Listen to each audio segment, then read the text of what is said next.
Hello everyone, and welcome back to my second video announcement of the week. I hope you've navigated your first few days with ease and hopefully not too much stress or frustration.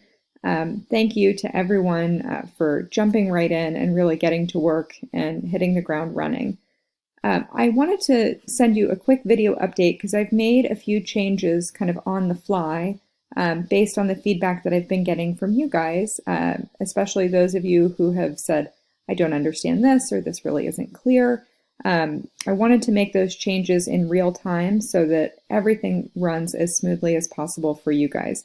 So you'll notice a couple of small changes. The announcements are still your homepage, they're right here. All of your links are pretty much still available here on the left.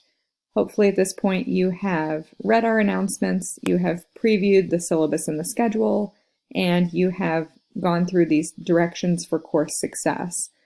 If you have not done so already, do please make sure you read those 3 sections.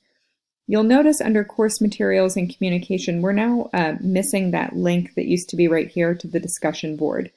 I found that it was redundant and a little bit confusing because the links to the discussion boards are already embedded in your Coursework tab. So when you click on this Coursework tab, now you will see only the unit that you are to be working on at the moment. So right now we're in Unit 1. It still covers 2 weeks of the course, so we're in Week 1 at this moment. And when you click on it, you'll see that I've split the content into 2 different weeks. That way it's not so confusing in terms of deadlines. So Week 1 right here, you'll see, like many of you have already done, you're going to do your introduction on the introduction discussion board. And to do that, you simply click Introductions right here. And then you're also going to make sure that you complete the activities and post-tests in My Lab Reading for our first module, which is called Active Reading. In order to do that, you just click on this link, and if you have registered with your access code, you should be good to go.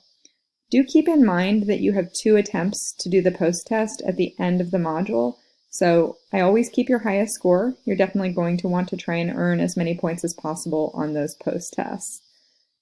And then if I take you back to our coursework, you'll notice in Unit 1, you can also go ahead and take a look at what's upcoming for Week 2.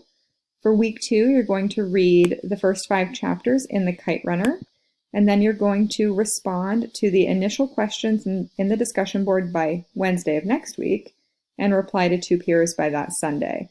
So here's your Unit 1 discussion. You're welcome to do those early if you're working ahead this week, but do make sure they are done at least by Wednesday and Sunday of the following week. So what's going to magically happen in our coursework section is at the end of Week 2, this Unit 1 folder is going to go away and the Unit 2 folder will pop up. So once you get the Unit 2 folder up, you'll be able to see Weeks 3 and 4 of the course. Again, your deadlines will be rolling on a weekly basis, but this will also allow you to look ahead a second week in the course and maybe do some work ahead if that is more your style. So I think that's pretty much all from me for now, but if you have any questions or if you need any assistance, know that I am on email all the time. I'm here to help you. I can also always schedule a phone call with you or even an on-campus visit if that would help. So with that said, I will wish you guys all the best, and I look forward to getting to know you all. You are a wonderful group of students. Okay, thanks and have a great weekend.